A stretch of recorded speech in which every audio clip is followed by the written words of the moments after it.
A graça e a paz do Senhor Jesus. Queridos, estamos aqui para trazer mais uma vez um resumo da nossa lição. E hoje nós vamos estudar a lição de número 9, Vivendo o Fervor Espiritual.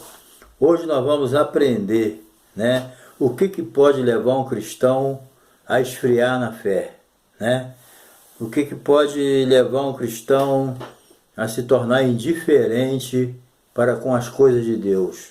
Talvez você já viu tanta gente fervorosa de espírito, cumprindo os propósitos de Deus na sua vida, e de repente essas pessoas se esfriam na fé, desanimam, e por causa disso deixam até de fazer a obra de Deus, e muitas vezes até abandonam a obra do Senhor, outros se desviam, vão procurar outros caminhos, e a gente sabe que isso aí acontece, quando a pessoa perde o seu fervor espiritual, perde aquela vontade que tinha de pregar, de ver as pessoas salvas, de ver as pessoas libertas, de estar constantemente no templo ali junto com o povo de Deus, louvando e glorificando o nome do Senhor.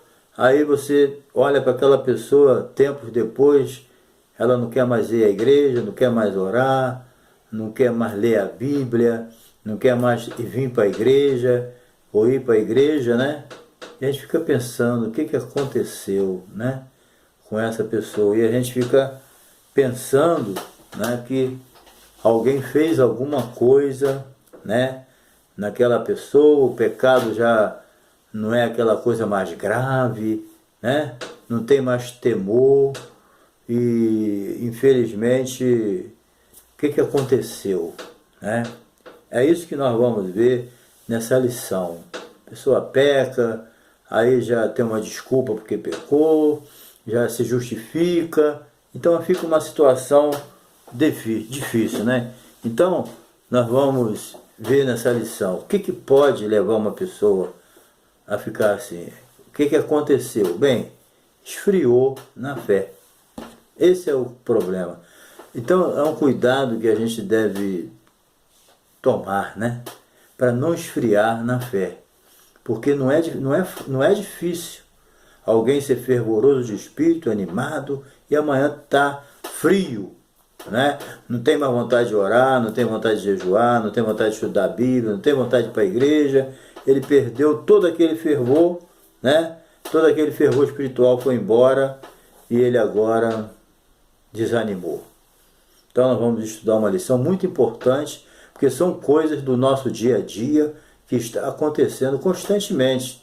Isso não é novidade, a gente vê isso todos os dias. Desde que eu aceitei Jesus que eu vejo isso acontecer e já passei por isso também, Então isso aí é uma coisa que está acontecendo. Por que nós esfriamos da fé? Devemos tomar esse cuidado, de manter a nossa vida que agrade a Deus. Vamos lá. Primeiramente, número 1 aqui, a importância da devoção pela palavra e pela oração, É indispensável o apego à palavra e o hábito de orar. Isso aí faz parte da nossa devoção, Então, a nossa ideia de devoção é o apego, é a dedicação, é o zelo, que a gente tem que ter. O nosso devocional, que é o nosso devocional? O devocional é aquele tempo que você tira para estar a sós com Deus. E nesse devocional, o que você faz? Você pode ler a Bíblia, estudar a palavra de Deus, orar, Orar, e também pode estar em jejum ou não. Isso aí é uma outra situação, mas se Deus tocou, você sente vontade de jejuar, porque a Bíblia diz que tem caixa de demônio que só sai com jejum e oração. Então, o momento devocional é aquele que você tira para estar a sós com Deus. Vou repetir, para orar, tirar um período de oração, tirar um período de estudo da palavra. Em algumas ocasiões pode ser até separado, não quer dizer que você vai ter que fazer tudo junto. Também louvar a Deus. Então, isso aí a gente até ensina muito aos novos convertidos, A ele ter uma vida devocional ali. Isso fortalece a gente, Todo mundo tem que, para não esfriar na fé, ele tem que manter, essa vontade de estar a sós com Deus. Isso aí vai manter a chama do espírito aceso. Então, esses são momentos que nós tiramos, né, de oração, estudo da palavra, louvor, né? Então, esses devocionais são muito importantes para o nosso exercício pessoal. Isso agrada a Deus. Nós podemos chamar isso de momento santo. Por que momento santo? Porque santo significa o quê? Separado, né? Então, é um momento santo por quê? Porque é um momento separado para Deus. Nós vivemos constantemente diante de Deus, porque o Espírito Santo habita em nós. Mas tem aqueles momentos especiais, aqueles momentos íntimos que você tem com Deus na sua vida espiritual. Entendeu? Então, o momento devocional é isso e é muito importante. Segundo aqui, a oração e a palavra, né? Vou tirar aqui um encosto aqui que está me... Mas não é encosto ruim não, é um travesseiro, tá? Bem, a oração e a palavra, na oração nós temos o quê? A oportunidade de falar com Deus, né? Sempre eu cito esse versículo, lançando sobre ele toda a nossa ansiedade. Onde nós fazemos isso? Quando estamos orando, né? Nós precisamos orar, precisamos jejuar, né? Então, quando nós estamos orando, nós estamos abrindo o nosso coração para Deus, né? Contando nossos problemas, nossas dificuldades e recebendo de Deus também a orientação. Então, a oração é quando nós abrimos nosso coração com Ele e demonstramos a nossa dependência dEle. Porque quando você está orando, você está dizendo: Deus, eu dependo de Ti, Senhor. Eu não posso fazer nada se Tu não fizer por mim, né? Não sou eu quem faço, é Deus que faz por mim. E é na oração que eu demonstro essa total dependência, entendeu? Então, depender do Espírito Santo é aquilo que Jesus falou: sem mim nada podeis fazer, entendeu? Então, a oração é uma afirmativa. Tu está dizendo para Deus que você depende dele, tá? E também o estudo da palavra. Por quê? Porque aquilo que Jesus disse ali naquele ataque de Satanás, Jesus falou que nem só de pão viverá o homem, mas de toda a palavra que sai da boca de Deus. Então, a palavra de Deus é o nosso alimento.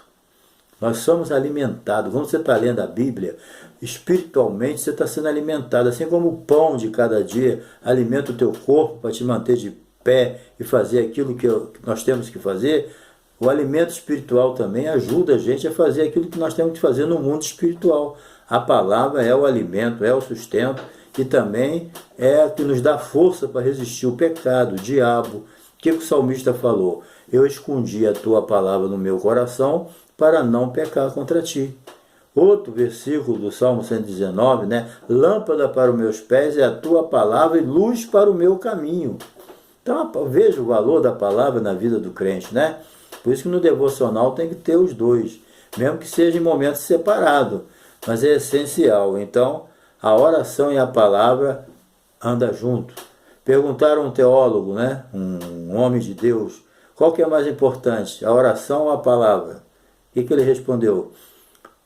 Pergunte o pássaro, qual a asa mais importante, é da direita ou da esquerda? É as duas. Então, na nossa vida espiritual também, a palavra e a oração andam junto, nenhuma é mais importante do que a outra, elas se completam, né? O pássaro precisa das duas asas e o crente ele precisa da palavra, certo? Porque se ele só orar, ele pode virar um fanático, porque ele fica sem direção, mas se ele só lê a Bíblia, ele pode se tornar um intelectual vazio, né? Só sabe as coisas, tem conhecimento, mas não tem unção, não tem fervor, não tem força, né? Então é preciso orar e ler a palavra, os dois têm que andar junto, tá bom? Outra coisa importante também, para você entender a importância da devoção, o que ela traz, né? Além de não deixar você esfriar na fé, ela ensina você a viver sabiamente, né? Quem tem vida de oração, estudo da palavra, ele não anda como nécio. O que é um nécio? Entendeu? Nécio é um tolo, uma pessoa sem juízo. Ele não vai andar como nécio, ele vai andar como sábio. Por isso que a Bíblia diz: portai-vos com sabedoria para os que estão de fora. Entendeu? Então, Deus não gosta de crente tolo. Entendeu? Deus quer um crente sábio, porque Deus deu tudo para a pessoa ser sábia. Só não é sábio quem não quer. Entendeu? Quem é preguiçoso, não quer estudar, não quer orar, desinteressado, aí ele vira um tolo. Uma pessoa que nem diz aqui, nécio, tolo, sem juízo. Entendeu? Então, Deus não quer que a gente ande como nexo por aí. O crente, ele tem que dar um bom testemunho. Ele tem que andar igual o sábio, não igual um bobão, né? O crente tem que ser assim, esperto, ligado com Deus, dando bom testemunho, dentro da ética, não dando brecha para Satanás, nem para ninguém ficar falando mal dele. Quando a Bíblia fala que nós temos que ser irrepreensível, não é perfeito, mas é aquela pessoa que não fica sendo chamado toda hora a atenção para ser corrigido, né? É isso que a Bíblia nos ensina. Então, a vida de oração, meditação na palavra, ela nos capacita a se portar com sabedoria, tanto diante de Deus como diante dos homens. Deus fica muito feliz em ver os seus filhos andando com sabedoria na terra. Entendeu? Afinal, ninguém vê Deus na terra, vê a igreja. Então nós somos representantes de Deus aqui na terra e as pessoas vão conhecer a Deus através da nossa vida, né? É dessa maneira. Então, nós temos que viver completamente fora do padrão do mundo. Vamos viver segundo o padrão de Deus estabelecido na sua palavra. Outra coisa também importante aqui é remir o tempo. Isso aqui é muito importante. Primeiro, nós temos que viver sabiamente. Isso aí é consumado. Mas também nós temos que remir o tempo. Isso aí faz parte da sabedoria. Entendeu? Tempo aqui é kairos, é o tempo remido. Remir o tempo significa aproveitar bem o tempo. É isso que é remir o tempo, é aproveitar bem o tempo. Você tem aproveitado bem o tempo, né? Tanto para a nossa vida como para a vida que servimos a Deus, sendo útil a Deus. Quantas pessoas perdem um tempo tremendo? Tem pessoas que perdem a vida toda de bobeira, conversando bobeira, falando bobeira, andando de bobeira. Só assim ele não consegue aproveitar o tempo que Deus dá a ele. Entendeu? Ele nunca tem tempo para ler, nunca tem tempo para orar, ele nunca tem tempo para evangelizar, ele não tem tempo para nada, ele não aproveita o tempo que Deus deu a ele. Todo mundo tem 24 horas, ninguém tem mais nem menos. Desde o presidente da República até o último da nação, todos têm o mesmo horário, o mesmo tempo de hora, 24 horas, entendeu? E temos que arrumar tempo para fazer dentro dessas 24 horas, né? Então, isso significa o quê? Que nem eu já falei, né? O crente tem que saber aproveitar o tempo, aproveitar as oportunidades. Isso que é remir o tempo. Quando Paulo, inspirado pelo Espírito Santo, mandou a gente aproveitar o tempo, remir o tempo, é aproveitar o tempo, aproveitar as oportunidades e fazer o que tem que fazer, falar o que tem que falar, tudo dentro da sabedoria, né? Então, a obra de Deus, ela tem que ser feita, né? Não pode deixar de ser feita. Mas se a gente não aproveitar as oportunidades, a gente não vamos fazer. Nada na vida, se a gente não aproveitar as oportunidades, a gente não faz, né? Então, falar de Jesus, tem que aproveitar a oportunidade, entendeu? Para você orar, tem que aproveitar a oportunidade. Tudo que você fizer, tem que aproveitar aquela oportunidade. Então, vou repetir aqui, né? Aproveitar, remir o tempo, é aproveitar o tempo da melhor maneira possível. Isso significa que o crente que sabe aproveitar as oportunidades, ele vai fazer a obra de Deus, vai falar de Jesus para as pessoas não salvas, né? Que não conhecem o Evangelho, ele vai aproveitar tudo isso. Mas senão, meu filho, ele vai ficar falando, perdendo tempo. Veja só, remir o tempo, aproveitar o tempo, é o contrário de perder tempo. Aí vamos fazer uma análise. Eu estou aproveitando o tempo ou estou perdendo tempo? Cabe a nós nos analisar, né? Então vamos lá, número 2 aqui. A importância em manter-se cheio do Espírito Santo, né? Então, ser cheio aqui, nesse contexto, não significa ser batizado com o Espírito Santo, nesse contexto, né? Lá no contexto de Atos, foram todos cheios do Espírito Santo e começaram a falar em outras línguas. Lá foi batismo com o Espírito Santo, né? Então, mas aqui significa, né, você viver uma vida na presença de Deus, significa ser cheio do Espírito Santo. Aqui nesse contexto não significa ser batizado com o Espírito Santo, como no Pentecostes, mas manter acesa a chama do Espírito Santo. É o que quer dizer isso? Fervor espiritual. Entendeu? Então, a gente tem que entender o seguinte: uma vez cheio para sempre? Não existe isso. Todo dia nós temos que estar renovando a nossa vida espiritual. Todo dia nós temos que estar orando, lendo, buscando a Deus. E no momento certo, Deus enche do Espírito Santo. Deus só entra onde Ele tem lugar. Fui batizado com o Espírito Santo, falei língua, acabou aí. Nunca mais eu vou precisar de uma renovação, né? A gente gasta. Assim como tu gasta energia do corpo física, tu gasta também energia espiritual. E essas energias precisam ser reabastecidas. Entendeu? Então, tem dia que a gente amanhece vazio, sem sentir nada de Deus, né? O crente não vive de emoção, ele vive de fé. Então, eu sou crente, continuo na presença de Deus, mas eu sinto falta do poder de Deus em certas situações. Então, como que eu vou conseguir isso? Através da oração, da palavra e do desejo também de ser cheio do Espírito Santo. Porque se eu não me interesso, o que Deus vai fazer? Deus não quer pacto e comunhão com um desinteressado, né? Você tem que ter o seu interesse também. Aí Deus abençoa, né? É o desejo, o desinteresse é que a gente não tem um desejo de ter aquilo. E o interesse é o desejo que você tem de ser cheio do Espírito Santo, de fazer a tua obra com poder, com autoridade, né? Não na carne. Tem gente que faz a vida toda a obra na carne, não tem fruto nenhum, né? A não ser da carne. Então, é preciso que a gente aproveite as oportunidades, né?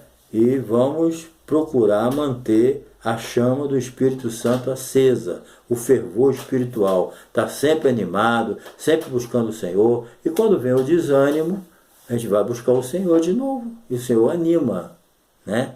Quando Josué estava desanimado com a morte de Moisés, o que Deus falou para ele?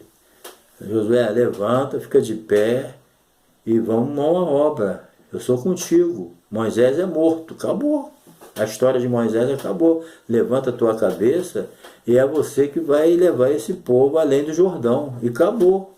E eu sou contigo. Aonde você pisar, eu vou te dar. Entendeu? E não te desvie nem para a direita nem para a esquerda. E guarda tudo a palavra que está aqui. Ó. Guarda ela e vai em frente. É isso. Deus animou ele e falou, vamos embora, vamos tocar o barco. Né? É isso que Deus quer de cada um de nós. Vamos ficar de pé na presença de Deus e vamos fazer a obra do Senhor.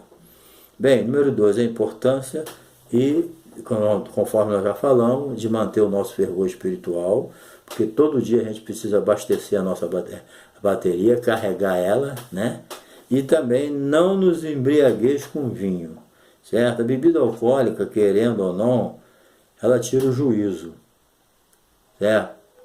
Ninguém fica normal depois que bebe, lógico. A bebida tira o juízo da pessoa, que pode levar à dissolução, que uma pessoa bêbada, ele não tem vergonha de nada, ele perdeu a vergonha completamente. No outro dia, se passar um filme do que ele fez bêbado, acho que ele não bebia mais, né? Então, aqui a bebida leva a pessoa à dissolução, ou seja, a total perda da vergonha. Ele perde a vergonha, entendeu? Então, uma coisa a gente tem que entender, bebida alcoólica ela é incompatível com a vida cristã. A Bíblia sempre fala, sede sóbrio. O que a Bíblia quer do crente é sobriedade, ser sóbrio, consciente do que está fazendo. A bebida tira o juízo, entendeu? Então, repito, bebida alcoólica ela é incompatível com a vida cristã, entendeu? Nós estamos vivendo hoje no Novo Testamento. Nós não estamos vivendo no Velho Testamento. certo? É bem diferente. Os costumes, a forma como Deus agia, entendeu? Deus sempre exigiu a santidade do seu povo. Agora, no Novo Testamento, a Bíblia está deixando bem claro: não vos embriaguei com vinho. Acho que isso aí já era suficiente, né? Número 2 aqui, mas enchei-vos do Espírito. Então, a ação do Espírito Santo na nossa vida cristã, ela não é estática, que nem eu falei agora, entendeu? Uma vez cheio, cheio para sempre? Não. Um dia você acorda vazio, você tem que buscar de novo. Isso aí já é um processo de Deus. Deus não quer ninguém acomodado. Agora eu não preciso mais, eu já tenho. Não existe isso no cristianismo. Certo? Diante de Deus é assim. Todo dia nós estamos se movimentando. É igual um carro. Todo dia tem que botar gasolina. É igual a nossa vida. Todo dia a gente tem que se alimentar para poder viver. Você não come por ano todo. Hoje eu vou jantar o resto do ano. Não. Todo dia você tem que jantar, almoçar, fazer sua refeição. Mesma coisa é a vida espiritual. Todo dia você tem que se alimentar. Todo dia você tem que se renovar. Todo dia que tu tem que estar na presença de Deus. Não é uma coisa estática, uma vez, fiz para sempre. Não existe. Entendeu? Então precisamos buscar renovação cada dia. Aqui não é batismo, repito, né? Mas se refere à plenitude do Espírito. Enchei-vos do Espírito, que é a característica dos pentecostais, né? Nós amamos isso, ser cheio do Espírito Santo, né? Tudo com ordem e decência. Sabedoria é coisa principal, diz o Senhor, tá? Ser pentecostal não é bagunça, então as pessoas têm que ter juízo, certo? Vamos lá, número 3. Não confundir com o batismo com o Espírito Santo. Aqui, como já dissemos, vamos repetir, né? Ser cheio do Espírito Santo não é ser batizado com o Espírito Santo, porque assim como no Pentecoste, eles já eram, eles foram batizados no Pentecoste. Então, aqui é a plenitude do Espírito Santo. Agora, infelizmente, muitos foram batizados com o Espírito Santo, falaram em língua, ficaram nisso e nunca mais buscaram a renovação e ficaram vazios sem unção. Quantas pessoas foram batizadas com o Espírito Santo e relaxaram e estão vazias, não produz mais nada, sem unção, sem a graça, desanimado, né? E quem não é batizado com o Espírito Santo, olha, ué, mas ele não é batizado com o Espírito Santo, é mais desanimado do que eu. A gente não deve estar olhando para as pessoas, mas as pessoas observam. Nós temos que ser bons exemplos. Estou cheio do Espírito Santo, eu fui batizado com o Espírito Santo, vamos conservar essa chama. Vamos ser fervorosos de Espírito. Vale a pena a gente se esforçar pela obra de Deus. Repetindo, voltando para Josué, a palavra-chave que Deus deu para Josué ali, no capítulo 1 foi essa: esforça-te e tem bom ânimo. O que Deus falou? Seja esforçado, rapaz. Seja animado. Agora, quem que vai ser esforçado e animado hoje na obra do Senhor se ele não for cheio do Espírito Santo? Se ele não for cheio do Espírito Santo, não tem como. Então nós temos que perceber, entender e fazer isso. Ninguém vai ser cheio do Espírito Santo se ele não se esforçar, se ele não for animado, se ele não desejar, se ele não buscar. Entendeu? Se ele ficar no comodismo, só na zona de conforto, aí não tem como, né? O mundo espiritual é violento. O Satanás, ele não está brincando de diabo. Mas quando ele vê um crente cheio do Espírito Santo, ele sai fora, porque ali não tem vez para ele. Agora, um crente vazio na carne é uma vítima, né? Perfeita que ele quer. Bem, isso aí nós temos que entender. Infelizmente, muitos foram batizados, que nem eu já falei, mas perderam o fervor, né? Falaram em línguas, ficaram nisso. E hoje nem isso falam mais. O número 3 aqui é importante. Vigilante contra a frieza espiritual. Então vamos ver aqui o meio de manter a frieza espiritual longe. Isso é muito chato, irmão. Eu já passei isso na minha vida. A pessoa ser fria na fé é uma tristeza. É muito ruim. Entendeu? A pessoa aí fica inútil. E não aceita também as coisas. Está sempre se desculpando, sempre justificando. sempre achando que está certo. Ele sempre é uma vítima, ele não merecia isso.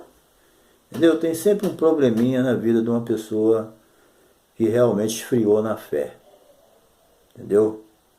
Vamos ver aqui como é que a gente faz isso. Vamos lá. Como podemos identificar um crente cheio do Espírito Santo? Como no caso da escolha dos 7 diáconos, lá no capítulo 6 de Atos. Pedro falou: escolhei dentre vós 7 varões. Uma das principais características que eles tinham que ter, tanto dentro como fora da igreja, certo? Ter um bom testemunho dentro da igreja e um bom testemunho fora da igreja. Que não adianta dentro de igreja você ter um testemunho maravilhoso e lá fora vacilar e escandalizar o nome do Senhor, né? Então tem que ter bom testemunho dos que estão de fora e de dentro. Mas uma das características era ser cheio do Espírito Santo. Agora, como a gente pode identificar uma pessoa se ela é cheia ou não do Espírito Santo? Isso é importante, né? Bem, vamos lá. Primeiramente, um testemunho transbordante. O testemunho dele diz tudo. A forma de vida da pessoa diz tudo. Uma pessoa rancorosa, mal-humorada, pessoa que fala com um, não fala com o outro, cada dia está de um jeito, temperamental, a pessoa está vazia, né? Então, o testemunho de um crente, o testemunho aqui não é só ficar falando de Jesus, o testemunho aqui é um estilo de vida que chama atenção para a graça de Deus. Igual uma pessoa ia para a igreja, a pessoa viu aquela pessoa indo para a igreja, sentiu uma vontade de acompanhar aquela pessoa ir para a igreja e se tornou cristão, né? Porque viu naquela pessoa a graça de Deus. É uma vida de transbordante, onde a pessoa olha e vê que ele é um cristão, né? Então, pelos frutos se conhece a árvore, entendeu? Não dá para se enganar através dos frutos. Você vê se a pessoa é realmente uma pessoa espiritual, é assim, pelo fruto, né? O fruto é um sinal muito claro. Pelo fruto se conhece a árvore, é um sinal evidente, né? O louvor também é um meio em que o cristão se expressa a sua alegria transbordante, não uma alegria que vem de fora, mas uma alegria que surge lá do íntimo, como Paulo e Silas naquela cadeia, ali sofrendo, mas expressaram um louvor tremendo que trouxe um terremoto ali para aquela cadeia, né? Então, através do louvor, ele, mesmo sofrendo, eles expressaram uma alegria transbordante que trouxe efeito, né? Pela presença de Deus. O louvor, desde dos primórdios, né, faz parte da vida daqueles que são cheios do Espírito Santo. Toda pessoa que fica cheia do Espírito Santo, ela tem vontade de louvar a Deus. Porque é para isso que o Espírito Santo veio também, para glorificar Jesus. Muita gente nem aceita a divindade de Jesus, sabe por quê? Porque nunca foram cheios do Espírito Santo. Porque o dia que o Espírito Santo entrar na vida deles, eles vão entender a divindade de Jesus. Vão entender a personalidade do Espírito Santo e a sua divindade. Quando as pessoas rejeitam a personalidade do Espírito Santo, sua divindade, rejeita a divindade de Jesus, está faltando isso. Não tem o Espírito. Mas quando o Espírito Santo está na vida da pessoa, você não precisa estar convencendo ninguém para adorar a Deus. Entendeu? Isso é uma coisa espontânea, que vem de dentro para fora. Certo? Então, o louvor sempre fez parte da vida daqueles que são cheios do Espírito Santo, que adoram e amam a Deus. O Tiago escreveu lá: está alguém contente? Cante louvores, louva a Deus. Faz parte da alegria do crente, entendeu? Crente feliz, louva a Deus, entendeu? Quem está alegre canta e não tem jeito. Número 2 aqui, dá graça em tudo. Essa é a grande vontade de Deus, essa é a vontade de Deus. Seja agradecido, em tudo dai graça, em tudo dai graça, certo? Então essa é a vontade de Deus, que o cristão seja agradecido. Inclusive a gratidão é a marca do crente. Certo? O povo lá no deserto reclamava de tudo, né, foram ingratos com Deus. Por isso que não entraram em Canaã. A ingratidão pesa no coração de Deus. Então, Jesus se surpreendeu, né, porque ele curou 10 leprosos e só um voltou para agradecer. Jesus falou, onde estão os 9? Né? Não foram 9 que foram curados? 10? Onde estão os 9? Só um que voltou para agradecer, e esse não era nem judeu, o samaritano, que era o desprezado, é que voltou para agradecer Jesus pela cura, mas foi recompensado, que aí ele não foi curado só do corpo, ele foi curado da alma também.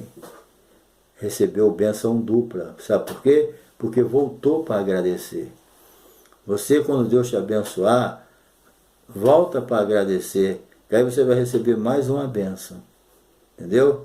Deus não aceita a ingratidão, ele não tem conversa com ingrato. Certo? Jesus não foi atrás dele não, vai embora. Agora o que veio foi abençoado, entendeu? Então, o Espírito Santo nos leva a uma vida de gratidão, e a ingratidão, sabe o que é? Na minha opinião, a ingratidão é a falta de Deus. Toda pessoa ingrata, ele não tem Deus na vida dele. Não tem mesmo. Porque quem tem Deus na sua vida, transbordando, ele é grato. Não só a Deus, mas a quem de direito. Entendeu? A gente faz o bem sem olhar a quem.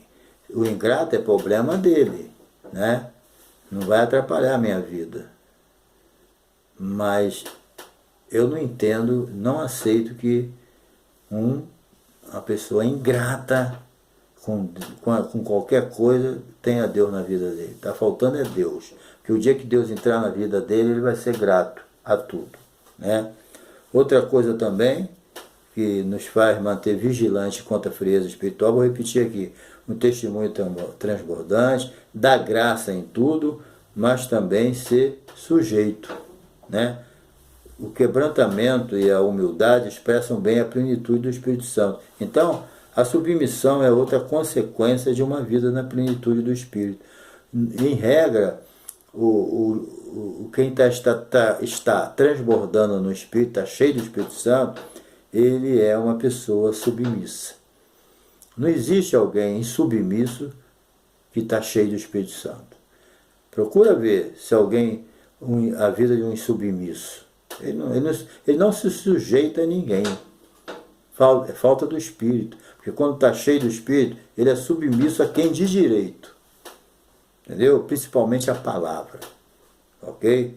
Então a submissão é uma consequência de uma vida cheia do Espírito, pois o Espírito nos capacita a ser sujeito uns aos outros, sujeitáveis uns aos outros. Então é dever de todo cristão se submeter às autoridades constituídas. Entendeu? Está bem claro isso na Bíblia. No capítulo 13 de Romanos, 1 Pedro 2,13, está explicando bem que nós devemos ser sujeitos às autoridades, entendeu? Aos superiores hierárquicos. Então essa sujeição deve haver entre irmãos também. Agora, eu só não vou ser sujeito a uma autoridade quando ele quer me levar a desobedecer a palavra. Aí eu vou dizer para ele o que Pedro diz: importa a obedecer a Deus do que os homens. Entendeu? Eu sou sujeito a qualquer autoridade, desde que ele não venha, né, me levar a pecar contra a palavra de Deus. Olha, você tem que ser submisso à autoridade, mas tem que desobedecer a palavra. Aí não. Eu vou falar de novo o que Pedro falou. Importa obedecer a Deus do que os homens. Tá bom? Então, encerramos aqui essa lição. Deus te abençoe, que você seja fervoroso de espírito servindo ao Senhor. É isso que Deus quer da gente. Tá bom? Deus te abençoe e até a próxima lição, a lição 10. Nós vamos estar aqui novamente com esse resumo. É um pequeno resumo, né? Mas que nos ajuda muito. Deus te abençoe. Olha, não se esqueça. Se inscreva no meu canal, dá uma força aí, tá bom? Para que o YouTube venha ranquear o nosso canal e nós possamos continuar ministrando a palavra de Deus, tá bom? Se inscreva, dê o seu like, deixe seu comentário, dá um toquinho no sininho para você receber novos vídeos. Nós temos mais de 300 vídeos aí, não só de escola, mas de outros, né, estudos muito bons. Você pode participar aí, entendeu? Dar suas sugestões. Estamos aí para caminhar junto, tá bom? Um abração e até a próxima lição.